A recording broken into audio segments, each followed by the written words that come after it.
الرحمن الرحيم الحمد لله الذي هدانا لهذا وما كنا لنهتدي لولا أن هدانا الله لقد جاءت رسل ربنا بالحق الصلاة والسلام على الرسول المسدد المصطفى الأمجد المحمود الأحمد أبي القاسم محمد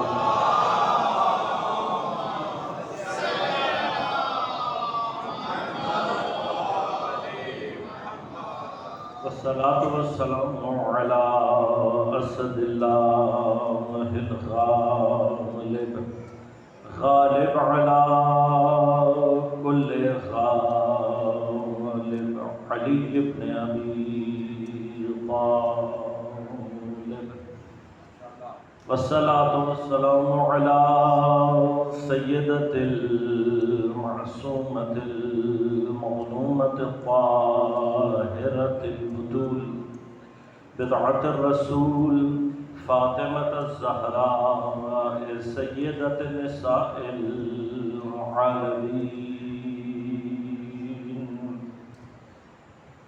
والصلاة والسلام على الحسن المجتبى والحسين المظلوم وأهل بيته الطيبين الطاهرين المعصومين المظلومين المنتجبين المنتخبين لا سيما بقية الله في الأرضين روحي وأرواح العالمين لتراب مقدمه الفداء ولعنة الله على أعدائهم أجمعين أما بعد قال الله تعالى في كتابه الكريم بسم الله الرحمن الرحيم وجعلنا من بين أيديهم سدا ومن خلفهم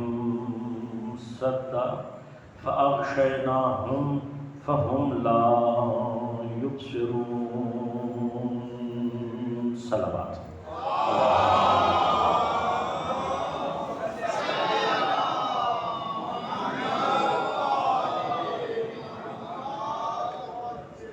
مومنین کرام سامعین محترم عزاداران سید الشہداء سن 1444 ہجری ماہ محرم الحرام عزاداری سید الشہداء کا موسم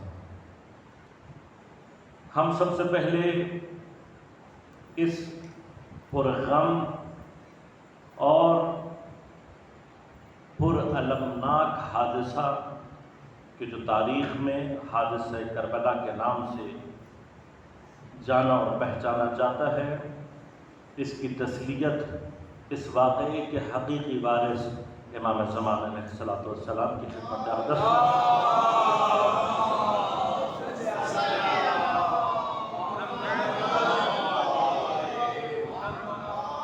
حضرت کی خدمت اقدس میں پیش کرتے ہیں اور دعا کرتے ہیں پروردگار سے کہ وہ ہمیں یہ توفیق عنایت کرے کہ ہم حضرت کی خدمت میں ان کے اجداد بزرگوار امام حسین ان کے اصحاب اور ان کی اولاد اور ان کے اعزاء اور اسیران کربلا کا پرسہ حضرت کی خدمت میں پیش کر سکیں۔ اس سال جو توفیق پروردگار کی جانب سے آپ کی خدمت میں حاضر ہونے کی عطا ہوئی ہے، میں کوشش کروں گا کہ امام زمان علیہ السلام اور عاشورہ کے حوالے سے کچھ مطالب آپ کی خدمت میں پیش کر سکوں۔ مقدمتاً چند باتیں عرض کروں گا۔ یہ یاد رکھیے گا کہ غدیر حکومت الہیہ کی بنیاد کا نام ہے۔ ریاست مدینہ کسی کی اصطلاح ہوگی، مجھے اس سے کوئی غرض نہیں ہے۔ پیغمبر نے صرف مدینہ النبی کے اندر کسی ریاست کا تصور نہیں دیا ہے، بلکہ زمین پر حکومت الہیہ کے قیام کی کوشش کی ہے۔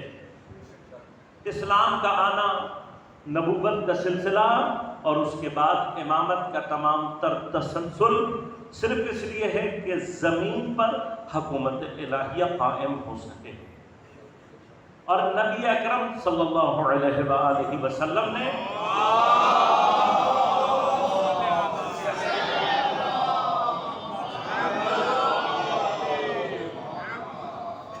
دین کے پیغام کو مولا کائنات کی امامت، آپ کی ولایت اور ریاست کے عنوان سے نصب کر کے دین کو مکمل کیا۔ موضوع بحث ہمارا وہ نہیں ہے، کبھی رہا تو تفصیل سے آپ کی خدمت میں عرض کروں گا کہ اسلام کا حقیقی نظام نہ اسلام جمہوریت کو قبول کرتا ہے اور نہ ہی اسلام آمریت کو قبول کرتا ہے۔ نہ اسلام میں ڈیموکریسی ہے اور نہ اسلام میں ڈکٹیٹرشپ ہے۔ یہ نظام اسلام کے نظام نہیں ہے۔ اسلام جس نظام کو چاہتا ہے وہ نظام ولایت ہے، کہ جس کی اصل جو باغ ڈور ہے، جس کا اصل انتظام زمین پر سوائے معصوم کے کسی اور کے ہاتھ میں نہیں ہو سکتا۔ ایک جملہ صرف عرض کر دوں، تفصیلات اس کی انشاءاللہ عرض کروں گا کہ امام کے ظہور سے پہلے اگر اس حکومت کا مقدمہ تیار کیا جائے تو اس ظہور سے پہلے حضرت کی غیبت میں حکومت الہیہ کا نظام جس کے ہاتھ میں ہوگا اس شخص کو ولی فقیہ کہتے ہیں۔ میں تفصیلات انشاءاللہ سر وقت آپ کی خدمت میں تفصیل سے بیان کروں گا۔ لیکن غدیر کی فراموشی کا نتیجہ کیا نکلا؟ غدیر کی فراموشی کا نتیجہ سقیفہ میں برآمد ہوا۔ میں زیادہ تفصیلات میں نہیں جانا چاہتا، لیکن سقیفہ میں جو بھی واقعات پیش آئے اس نے صرف مولا کائنات کے حق کو غصب نہیں کیا ہے، بلکہ تا قیام قیامت آنے والے انسانوں کے حق کو غصب کیا ہے۔ یہ صرف حضرت امیر المومنین کا حق نہیں تھا کہ آپ کو ولایت کا وہ نظام، وہ منصب آپ کے حوالے کیا جاتا اور امام امت کی حیثیت سے آپ پوری امت کی باغ ڈور سنبھالتے۔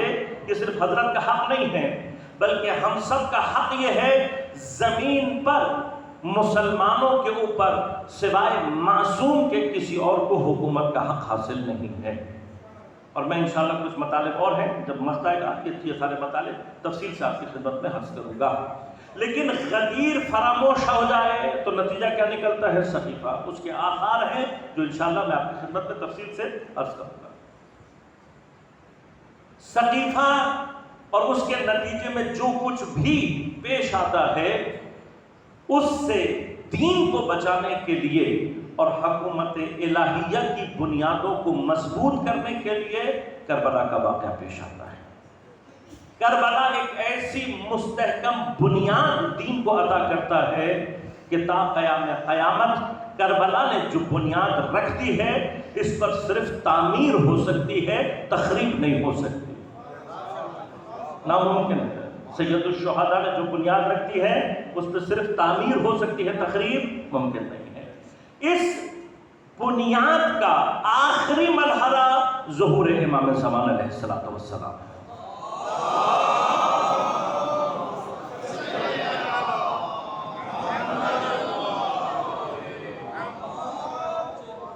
لہذا کربلا سے تعلق رکھنے والے، کربلا سے اپنے آپ کو جوڑنے والے، کربلا سے کسی بھی عنوان سے متمسک افراد کے لیے یہ ضروری ہے کہ وہ یہ بات سمجھیں کہ ان کی زندگی میں امام کا مقام اور مرتبہ کیا ہے۔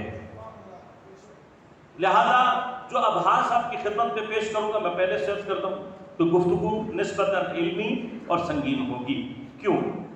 اس لیے کہ اب تک 1400 برس ہمیں گزر چکے ہیں کربلا کے واقعے کو۔ 20 سال کے بعد، ہم 1444 میں ہیں، 16 سال کے بعد کربلا کے واقعے کو پورے 1400 برس گزر جائیں گے۔ 1400 برس، 1400 سال میں ہم نے کربلا سے کیا حاصل کیا ہے؟ کیا لیا ہم نے کربلا سے؟ دنیا میں بہت چھوٹی چھوٹی باتوں کے اوپر انقلاب برپا ہو رہے ہیں، اور امام حسین دنیا کی طاقتور ترین چیز ہمیں دے گئے اور ہم اس سے انقلاب برپا نہ کر سکے۔ قصور کس کا ہے؟ قصور ہمارا ہے۔ مسئلہ صرف یہ ہے عزیزان من، امام کی غیبت کو تقریباً 1200 سال گزر چکا۔ کیا ہم نے کبھی یہ سوچا ہے کہ امام کی غیبت ختم کیوں نہیں ہوتی؟ یہ سوال جب بھی ہم امام کے حوالے سے گفتگو کرتے ہیں، آپ کے ظہور کے حوالے سے گفتگو کرتے ہیں، غیبت کے حوالے سے گفتگو کرتے ہیں، معمولاً ہماری گفتگو کیا ہوتی ہے؟ علائم ظہور کیا ہے؟ امام کی معرفت کے حوالے سے ہماری گفتگو کیا ہوتی ہے؟ امام کی معرفت کے حوالے سے ہماری گفتگو یہ ہوتی ہے کہ ہمیں امام کا نام پتا ہو، آپ کے والدین کا نام پتا ہو، ہمیں یہ پتا ہو کہ آپ کی غیبت صغریٰ کب ہوئی، غیبت صغریٰ میں آپ کے نائبین کے نام کیا تھے، آپ کی غیبت کبریٰ کب شروع ہوئی، اور اس غیبت کبریٰ نے جب ختم ہونا ہے تو اس کی علامات ظہور کیا ہے۔ اس کے بعد ہم چیپٹر کلوز کر دیتے ہیں۔ ہم نے کبھی یہ جاننے کی کوشش نہیں کی کہ اس 1200 سال میں امام کا ظہور واقع کیوں نہیں ہوا۔ لہذا ایک بحث ہے، اگر ہم انشاءاللہ میں اس بحث کو آپ کی خدمت میں پیش کروں گا کہ آیا امام کی غیبت رحمت ہے یا زحمت؟ نظریہ ہے، دو مختلف انداز سے دیکھا جا سکتا ہے۔ غیبت اپنے ایک خاص کیفیات کے ساتھ رحمت بھی ہے، اور اگر ایک خاص زاویے سے دیکھا جائے تو زحمت بھی ہے۔ سوال یہ پیدا ہوتا ہے کہ اگر امام کی غیبت ایک ناگزیر امر تھا، انڈسپنسبل، اصلاً ممکن نہیں تھا، حتماً ہونی تھی، اگر یہ ثابت کر دیا جائے، اس کے ادلہ قائم ہو جائیں کہ نہیں بھائی امام کی جو غیبت ہے وہ ایک ضروری امر ہے، انڈسپنسبل ہے، حتماً امام کا جو غیبت کا مرحلہ ہے وہ پیش آنا تھا، تب بھی ہمارے پاس کوئی دلیل یہ ثابت نہیں کر سکتی کہ امام کی غیبت کو اتنا طولانی ہونا ضروری تھا۔ لہذا انشاءاللہ میں مراحل پیش کروں گا، 40 دن سے لے کر 40 مہینوں سے لے کر قیامت تک کا انتظار متوقع ہو سکتا ہے۔ لہذا اب ہمیں تھوڑا سا اپنی سوچ کے زاویوں کو تبدیل کرنے کی ضرورت ہے، سوچنے کے انداز کو امام کی نسبت تھوڑا سا تبدیل کرنے کی ضرورت ہے۔ اب ہمیں سب سے پہلے یہ سوچنا چاہیے کہ اب تک امام کا ظہور واقع کیوں نہیں ہوا؟ ہو جانا چاہیے تھا۔ اگر نہیں ہو رہا تو کیا واقعاً صرف خدا کسی وجہ سے امام کو روکے ہوئے ہے، یا ہماری طرف سے کوئی غفلت ایسی ہو رہی ہے جس کی وجہ سے امام کا ظہور واقع نہیں ہو رہا؟ اگر ہم غلطی کر رہے ہیں تو وہ غلطی کیا ہے؟ اب اس چیز کو سمجھنے کے لیے کہ امام کا ظہور میری وجہ سے رکا ہوا ہے، ایک مرحلے میں ہمیں یہ سوچنے کی ضرورت ہے کیا میں واقعاً حقیقی منتظر ہوں یا نہیں ہوں۔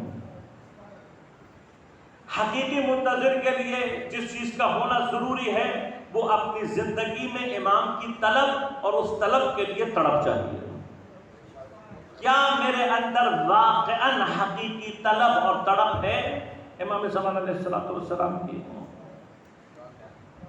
حقیقی طلب کیا ہوتی ہے؟ جھوٹی طلب کیا ہوتی ہے؟ جھوٹی تسلی کسے کہتے ہیں؟ حقیقی سیٹسفیکشن کیا ہوتی ہے؟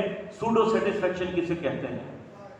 کہیں ایسا تو نہیں ہے کہ ہم سوڈو سیٹسفیکشن کا شکار ہیں اور عمل سے دور ہیں؟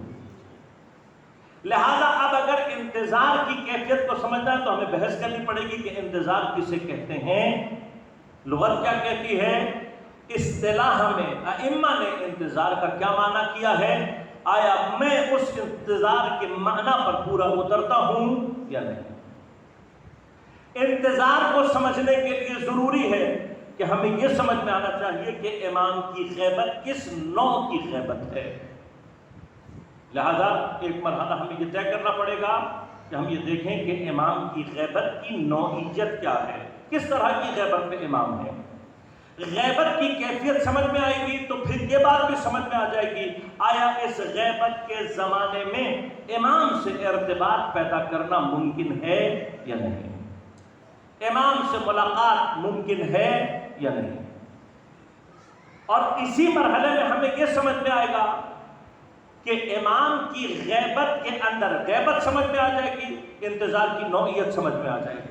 انتظار کی نوعیت سمجھ میں آ جائے گی تو یہ سمجھ میں آ جائے گا کہ مجھے امام کی غیبت کے اندر اپنی میری ذمہ داری کیا ہے اور مجھے کیا کام انجام دینا ہے۔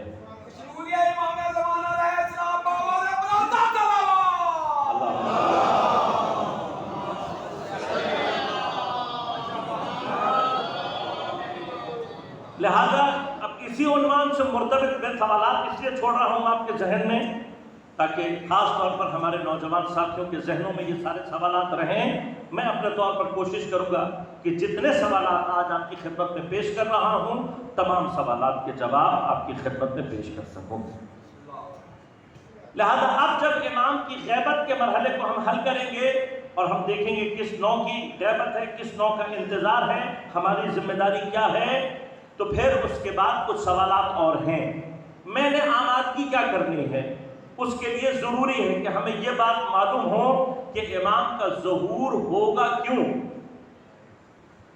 آج تک کبھی ہم نے یہ غور کیا ہے کہ امام کے ظہور کا مقصد کیا ہے؟ کیوں اللہ تعالیٰ نے اپنی آخری حجت کو پردے ہوئے رکھا ہوا ہے؟ یہ سارے سوالات انشاءاللہ، اور اس کے علاوہ بھی مثلا ایک اہم سوال یہ ہے، آیا یہ جو علامات ظہور بیان کی گئی ہیں ان علامات کا تعلق مجھ سے ہے یا کسی اور سے ہے؟ لہذا میں ایک چھوٹی سی بات کر رہا ہوں، اس کی تفصیل اپنی جگہ پر آپ کی خدمت میں عرض کروں گا۔ یاد رکھے گا علامت اسے دی جاتی ہے جسے گھر کا راستہ معلوم نہ ہو۔ آپ پہلی مرتبہ اگر میرے گھر آ رہے ہوں گے تو میں آپ کو اپنے گھر کی ایڈریس کے لیے علامات بتاؤں گا، فلاں مقام پہ فلاں دکان ہے، فلاں جگہ پہ فلاں چیز ہے، فلاں درخت ہے، فلاں گلی نمبر ہے، فلاں گھر کا مکان کا نمبر ہے۔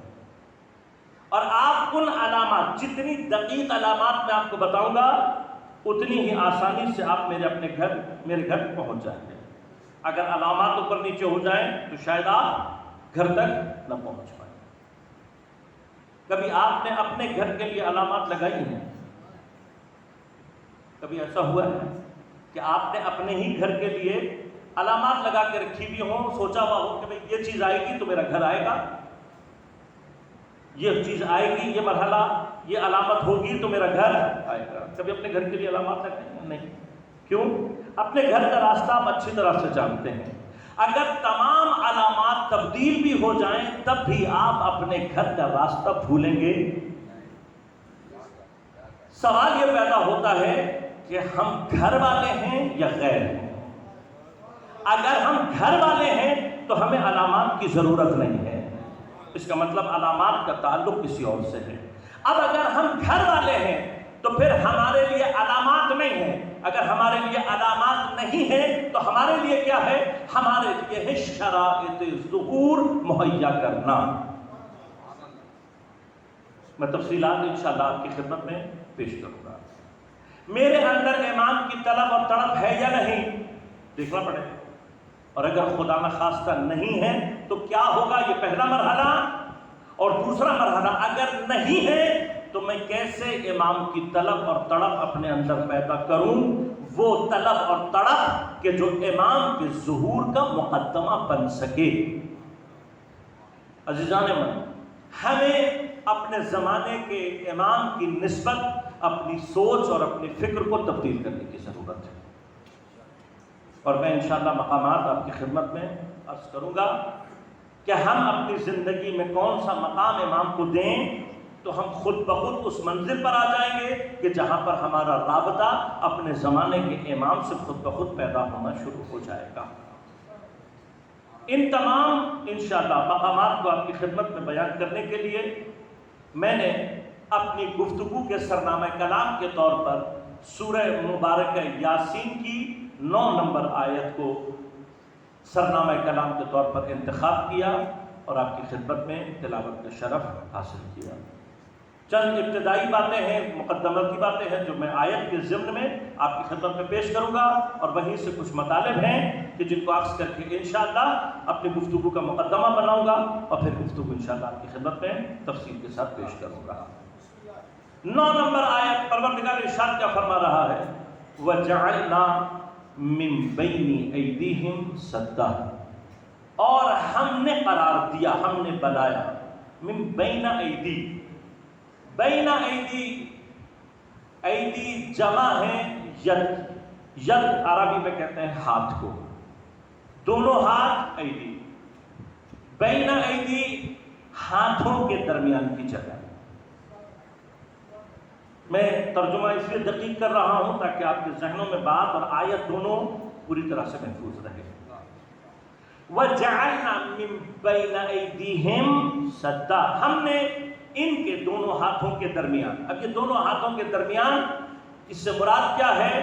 دونوں ہاتھوں کے درمیان کی جو جگہ ہے وہ بنیادی طور پر انسان کے سامنے کا مقام ہوتا ہے۔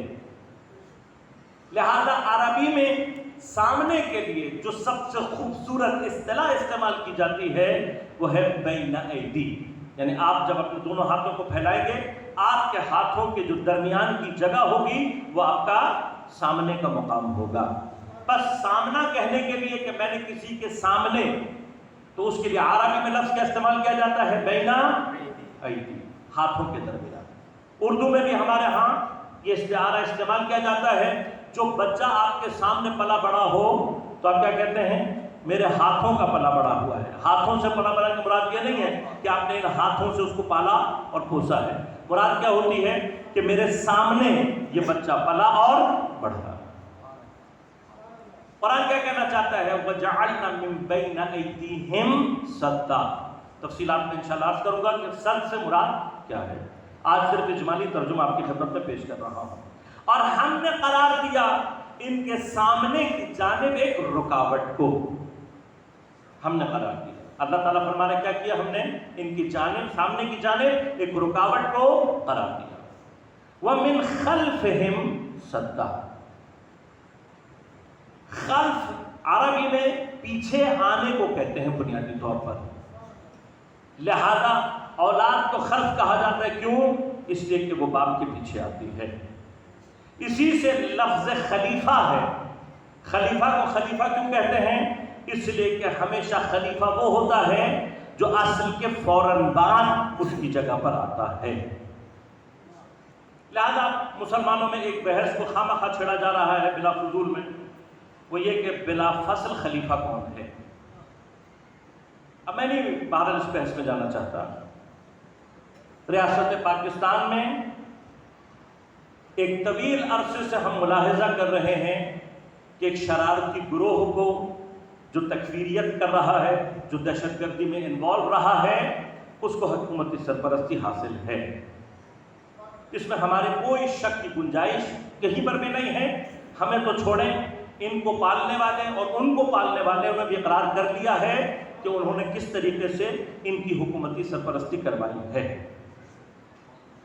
میں اس بحث میں نہیں جانا چاہتا۔ کل جو واقعہ گلگت شہر میں پیش آیا ہے، جس میں ہمارے 2 جوان شہید ہوئے ہیں، ہم پرزور مذمت کرتے ہیں اس واقعے کی۔ سوال صرف یہ پیدا ہوتا ہے، میں کئی مرتبہ اس بات کو دہرا چکا ہوں، میں حکومت سے کوئی اپیل نہیں کرتا، اس لیے کہ جن کے اپنے ہاتھوں سے ہمارا خون ٹپک رہا ہو ان سے اپیل کرنا کربلا نے ہمیں نہیں سکھایا۔ میں اپنی ملت سے ایک چھوٹی سی درخواست کرنا چاہتا ہوں، اپنا دفاع خود کرنا سیکھیں۔ کل گلگت میں، اور میرا سلام ہے گلگت کے غیور شیعہ جوانوں اور مومنین کو کہ جنہوں نے اس کا منہ توڑ جواب دیا۔ یہ حمیت، یہ غیرت اگر پاکستان کے ہر خطے میں پیدا ہو جائے تو میں آپ کو یقین کے ساتھ بتاتا ہوں کہ یہ جتنے بھی جمع کیے ہیں، جہاں سے بھی اور جیسے بھی جمع ہوئے ہیں ان سب کا خاتمہ ہونا کوئی بڑی بات نہیں۔ میں زیادہ تفصیل میں نہیں جانا چاہتا۔ خلف کہتے ہیں پیچھے آنے والے۔ کیسا پیچھے آنے والا؟ اب میں تفصیل میں نہیں جاؤں گا، صرف اشارہ کر رہا ہوں کیونکہ میں موضوع نہیں ہے، صرف لفظ کی گفتگو اس لیے عرض کر رہا ہوں۔ ایسا پیچھے والا کہ جیسے ہی اصل اپنی جگہ سے ہٹے خلف اس کی جگہ پر موجود ہو۔ لہذا اولاد کو خلف کیوں کہتے ہیں؟ اس لیے کہ اولاد جیسے ہی باپ اپنی جگہ چھوڑتا ہے اس کی جگہ پر موجود ہوتی ہے۔ نائب کو نائب کو کہا جاتا ہے، اصل جیسے ہی اپنی جگہ چھوڑتا ہے نائب اس کی جگہ پر موجود ہوتا ہے۔ لہذا اسی مادہ خلف سے قرآن نے لفظ استعمال کیا اختلاف اللیل والنہار۔ بعض لوگوں نے یہاں پر اختلاف کا معنی کیا کیا ہے؟ دن اور رات کے اندر مختلف کیفیتوں کا ہونا، یہ مراد ہرگز نہیں ہے۔ جو صحیح ترجمہ ہے وہ کیا ہے؟ اختلاف اللیل والنہار سے مراد دن اور رات کا ایک دوسرے کے پیچھے آنا ہے۔ تو ہوتا کیا ہے؟ جیسے ہی رات جاتی ہے دن اس کی جگہ پر موجود ہوتا ہے، جیسے ہی دن جاتا ہے رات اس کی جگہ پر موجود ہوتا ہے۔ اگر ان کے درمیان فاصلہ پیدا ہو جائے تو پیچھے آنا تو صادق ہو سکتا ہے، لفظ خلف ثابت نہیں ہو سکتا۔ لفظ خلف کے لیے کیا ضروری ہے؟ اس طریقے سے پیچھے آنا کہ جیسے ہی اگلا ہٹے خلیفہ اس کے بالکل پیچھے موجود ہو اس کی جگہ لینے کے لیے۔ لہذا لفظ خلیفہ کے لیے ضروری ہے، اگر ہم یہ چاہتے ہیں کہ کسی کے لیے خلیفہ ہمارے بعد لفظ صادق ہو، وہ شخص خلیفہ کہلائے، تو خلیفہ بعد میں نہیں بنایا جاتا، خلیفہ اصل کی زندگی میں بنایا جاتا ہے۔ لہذا اب میں اس بحث میں نہیں جانا چاہتا، لفظ کی بحث ہے، عربی لغت کی بحث ہے، فصاحت و بلاغت کی بحث ہے، یہ ہماری اور تمہاری بنائی ہوئی بحث نہیں ہے۔ اگر تم نے واقعاً عربی سے ذرا سی فصاحت اور بلاغت سیکھی ہے تو میں چیلنج کر رہا ہوں سب کو کہ خلف کے معنی میں اس اتصال کو نکال دو تو خلف کا معنی ختم ہو جاتا ہے۔ خلف کا معنی صدق ہی وہاں کرتا ہے جہاں اصل میں اور اس کے نائب کے درمیان فاصلہ نہ ہو۔ یہ فاصلہ ختم کرنے کے لیے ضروری ہے کہ اصل کے ہوتے ہوئے خلیفہ بنے۔ لہذا اب جہاں کہیں پر بھی ادبی اعتبار سے پیغمبر کے لیے ان کے بعد کسی شخص کے لیے لفظ خلیفہ کا لفظ استعمال ہونا ہے، اس کے لیے لازمی شرط یہ ہے کہ اس کا تعین پیغمبر کی حیات میں ہوا ہو۔ تو اب سوائے غدیر کے کوئی اور مقام ایسا ہے ہی نہیں جہاں پر پیغمبر نے کسی کے لیے یہ کہا ہو من کنت مولا ہو فہذا۔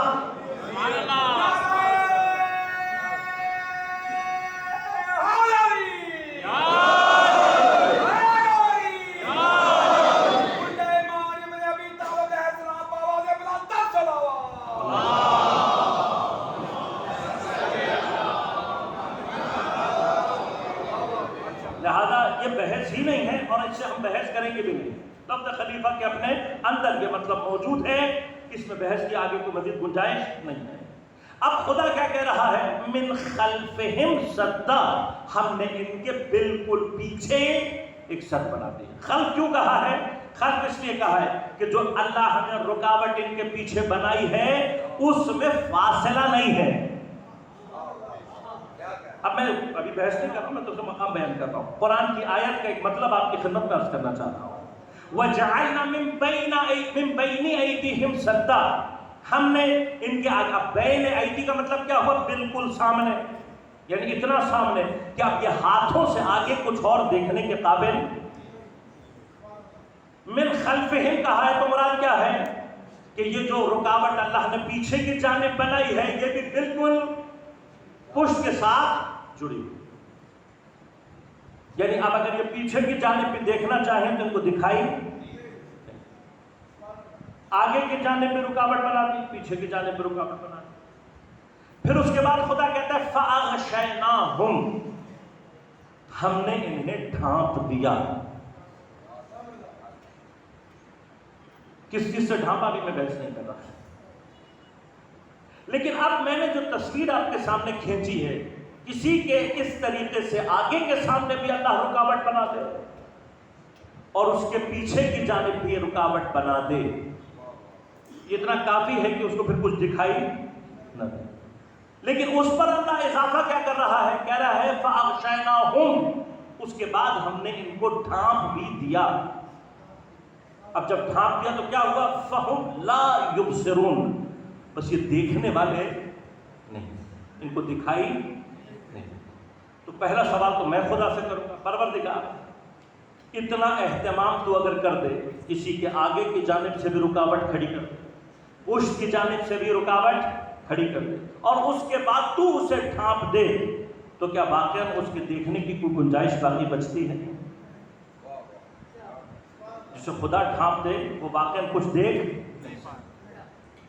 اب سوال یہ ہے کہ جو انشاءاللہ تفصیل میں کل آپ کی خدمت درس کروں گا کہ یہاں پر اللہ نے یبصرون کیوں کہا ہے اور مراد کیا ہے، تفصیل کا لفظ کروں گا آپ کی خدمت میں۔ آج مرحلہ کیا ہے؟ ابتدائی طور پر اللہ کہہ رہے ہیں کچھ لوگوں کے ہم نے سامنے اور پیچھے کی جانب سے رکاوٹ بنا دی اور اس کو پر ہم نے اس کو ڈھانپ بھی دیا، فَهُمْ لَا يُبْصِرُونَ، پروردگار جب تو نے ڈھانپ دیا تو ابھی دیکھنے کے قابل ویسے بھی نہیں ہے۔ تو وہ کون سے افراد ہیں جن کو خدا ڈھانپ دیتا ہے، اور وہ کیا چیز ہے جو خدا دیکھنا نہیں دینا چاہتا؟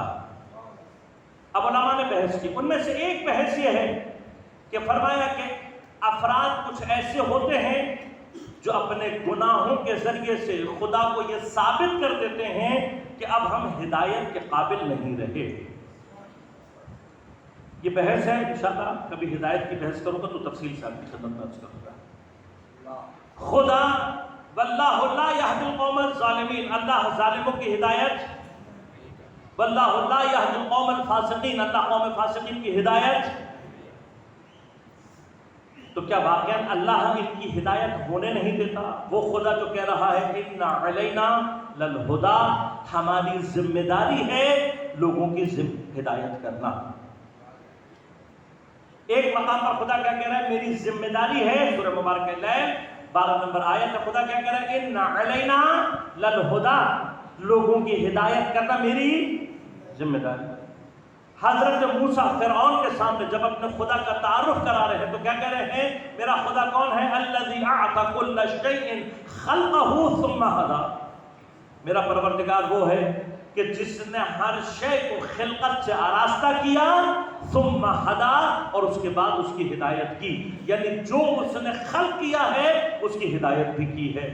اب اگر اللہ ہر شے کی ہدایت کرتا ہے تو پھر ظالم کی بھی ہدایت ہونی چاہیے، فاسق کی بھی ہونی چاہیے۔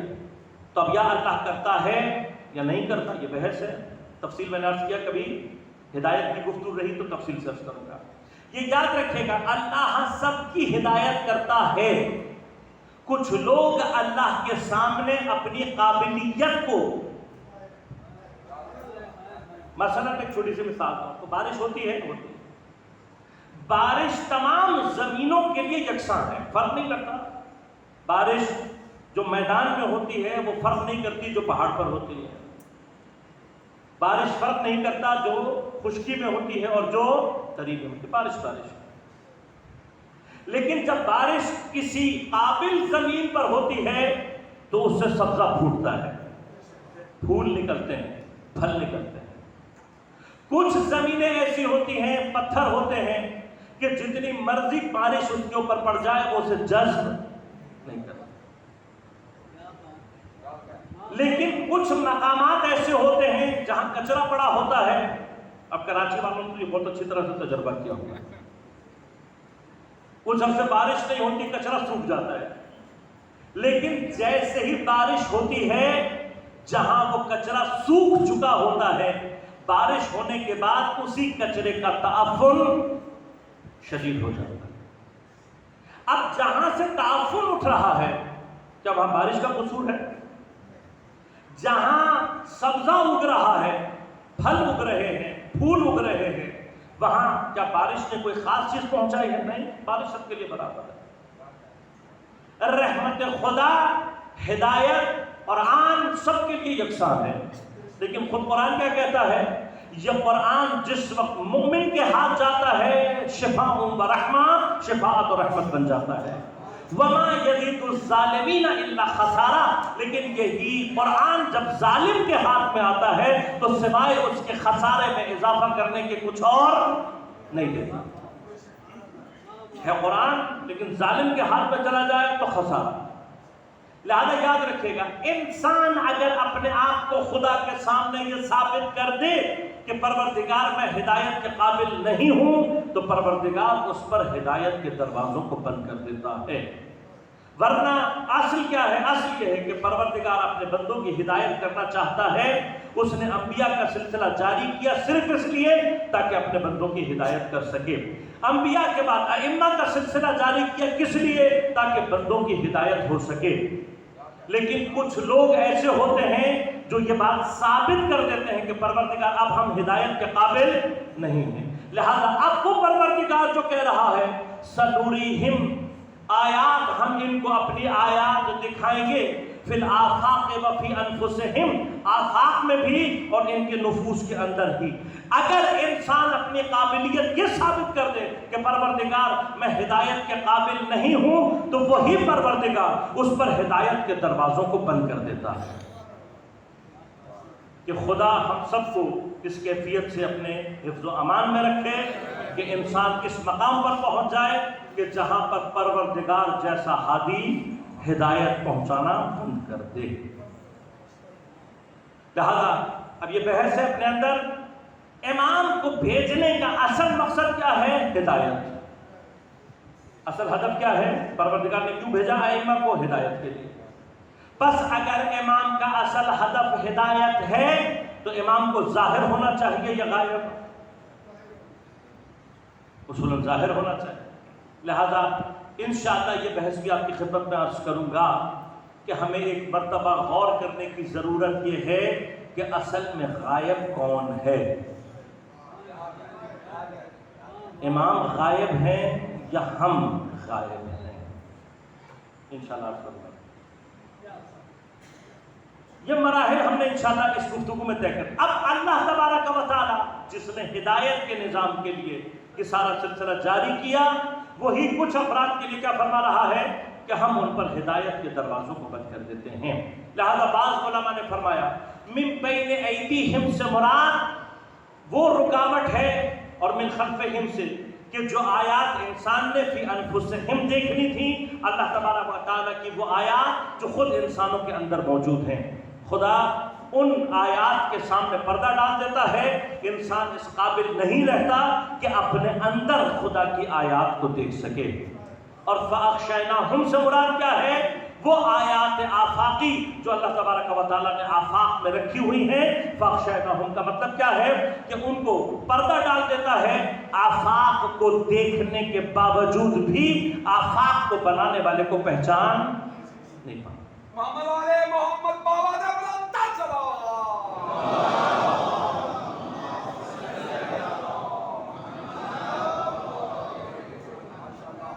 مرحلہ صرف یہ عزیزوں کہ یہ جو بات علماء نے کہی ہے، اس کا ہماری گفتگو سے ربط یہ ہے کہ ہدایت کے اگر قابل ہوگے تو ہادی سے ربط خود بخود پیدا ہو جائے گا۔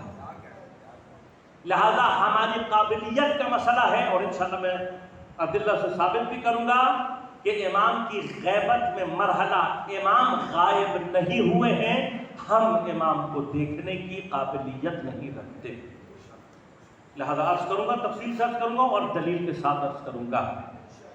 اب بحث انشاءاللہ کل آپ کی خدمت میں یہاں سے شروع کروں گا کہ اس آیت کا شأن نزول کیا ہے، اور اس شأن نزول سے انشاءاللہ غیبت کی جو قسم ہے وہ آپ کی خدمت میں پیش کروں گا، اور پھر بتاؤں گا کہ قرآن نے کون کون سی غیبتوں کو ذکر کیا، اور مقدمہ تیار کریں گے ہم اس بات کا کہ امام کی جو غیبت ہے اس کی نوعیت کیا ہے۔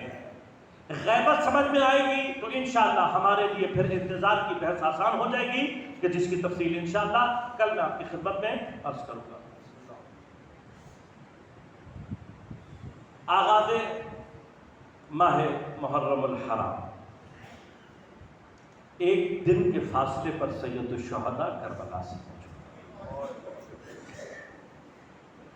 چل دوسری محرم ہو جائے گی اور سید الشہداء کربلا کے سرزمین پر وارد ہو جائے۔ آغاز کربلا یقیناً آپ کے اذہان عالیہ میں محفوظ ہے، میں تفصیل میں نہیں جاؤں گا۔ یہاں یہ اطلاع ملنا کہ یزید جیسا فاسق اور فاجر خلیفۃ المسلمین ہو گیا ہے، یہ ایک مرحلہ ہے۔ انشاءاللہ کبھی موقع رہا تو تفصیل سے بھی آپ کی خدمت میں عرض کروں گا کہ یزید جیسے افراد کا خلیفۃ المسلمین کہلوانا اسلام کی بقا کے لیے وہ خطرہ ہے کہ جس کو ختم کرنے کے لیے امام پر قیام واجب ہو جاتا ہے۔ لہذا یہ جو صرف ظاہری طور پر یزید تخت پر آ کر بیٹھا ہوا ہے یہ ظاہر ہے، اس کے پیچھے اسلام دشمن عناصر جن میں منافقین اور یہودی اور مشرکین تینوں شامل ہیں، یہ ان کی کوشش تھی کہ اس کے ذریعے سے اسلام کو نیست و نابود کر دیا جائے۔ لہذا جتنے بھی یزید کے چاہنے والے ہیں ان سب سے میرا ایک سوال ہے جو یہ کہتے ہیں کہ یزید جو ہے وہ امام حسین کے قتل میں شامل نہیں تھا، یزید کا کوئی قصور نہیں تھا، یزید کو پتہ نہیں تھا، یزید نے توبہ کر لی۔ تمہارے گھر جا کر کی ہوگی ہمیں نہیں معلوم۔ تاریخ کیا کہہ رہی ہے؟ تاریخ یہ کہہ رہی ہے کہ کربلا کے واقعے کے ٹھیک 2 سال کے بعد یزید کے لشکر نے مدینہ پر حملہ کیا، مدینہ کو تاراج کیا اور اس کے بعد خانہ کعبہ پر حملہ کیا، اور اس حملے کے دوران ہی اطلاع ملی کہ یزید واصل جہنم ہو گیا اور وہ لشکر واپس پلٹ کر آ گیا۔ پھر اس کے بعد جو شخص تخت پر آیا ہے وہ مروان بن حکم، کہ جو دونوں باپ بیٹے کو پیغمبر اکرم نے لعنت دے کر مدینہ سے نکالا، یہ تاریخ اسلام ہے، میں بیان کر رہا ہوں۔ ان دونوں باپ بیٹے کو متفق علیہ تاریخ ہے، کسی کو اس میں اشکال نہیں ہے، ان دونوں باپ بیٹے کو پیغمبر نے لعنت دے کر مدینہ سے خارج کیا تھا، ان کے مدینہ پر پابندی لگائی تھی۔ نبی کے دور میں نہ انہوں نے توبہ کی تھی، نہ نبی نے ان کی توبہ کو قبول کیا تھا، نہ ان کا مدینہ میں آنے کی اجازت دی تھی۔ جس آدمی کو نبی لعنت کر کے مدینہ سے نکال دے وہ دوبارہ آ کر تخت پر خلیفۃ المسلمین بن جائے، یہ سوال ہے ہمارا عالم اسلام سے،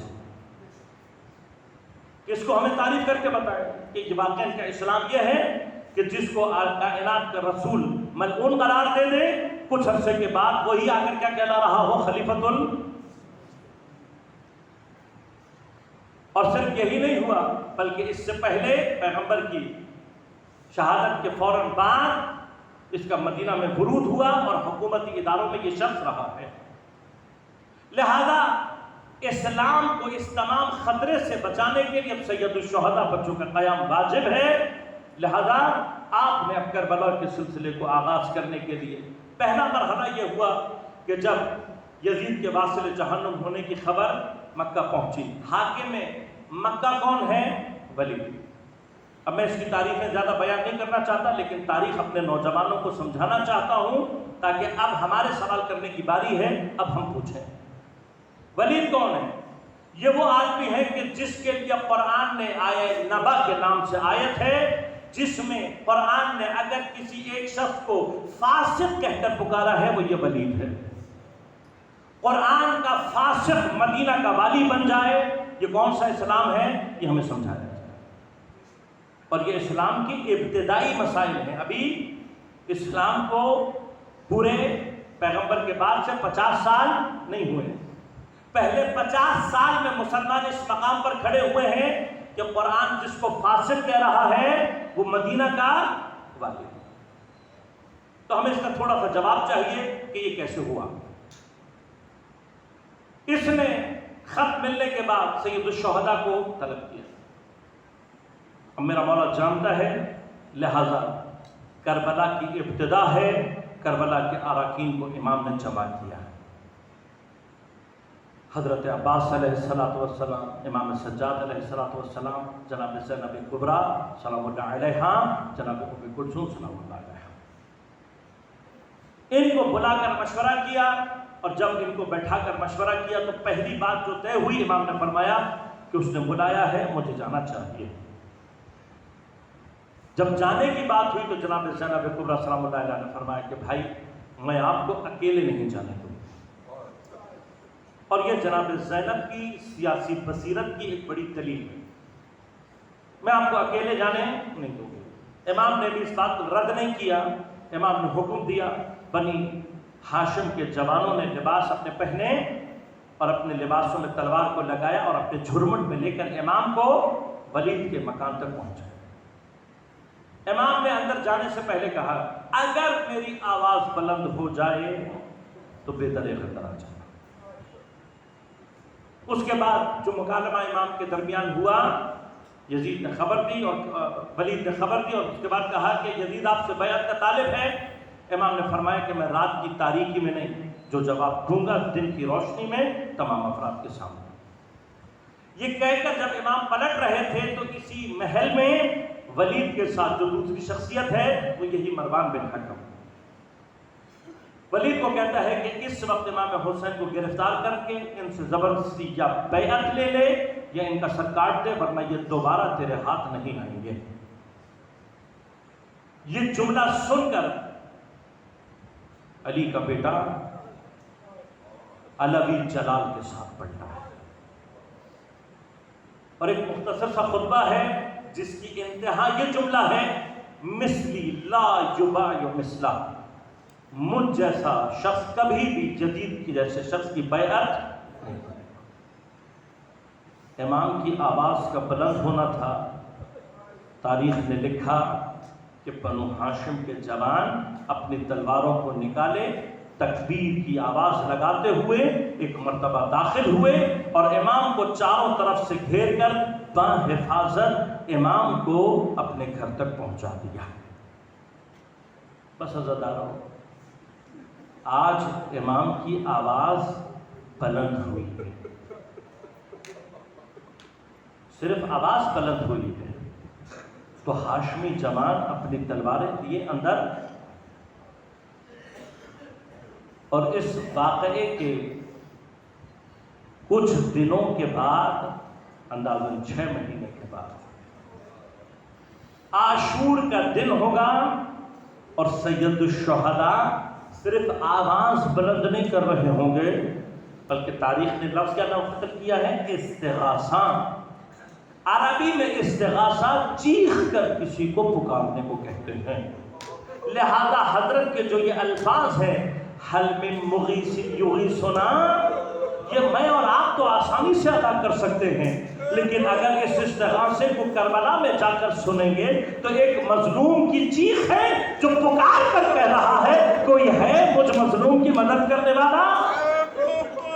کربلا کی سرزمین پر حسین کی آواز بلند ہو رہی ہے، لیکن آج حسین کا ساتھ دینے والا کوئی موجود نہیں ہے۔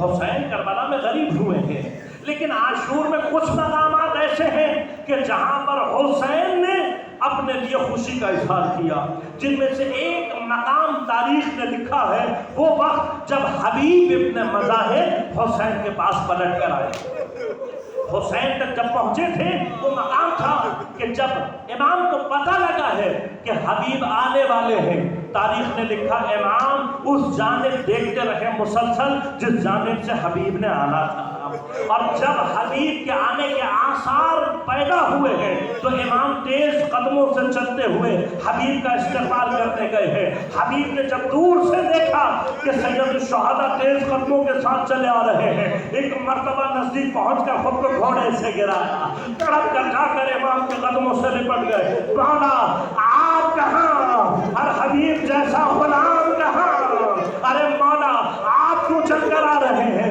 حبیب آپ کی خدمت میں آئے گا۔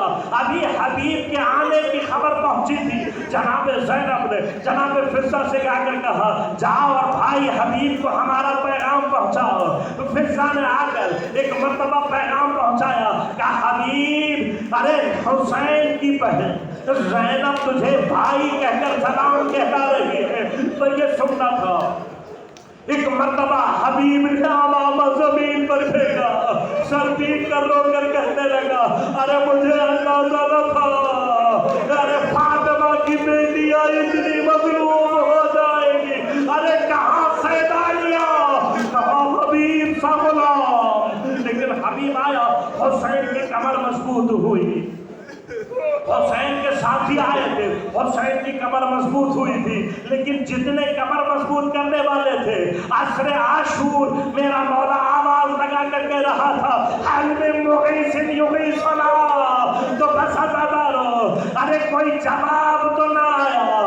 ایک طرف کچھ لاشیں تڑپ رہے تھے, تڑپ تڑپ کر کے رہے تھے, مولا اگر خدا ہمیں زندگی دے ہم دوبارہ تمہاری حفاظت کریں.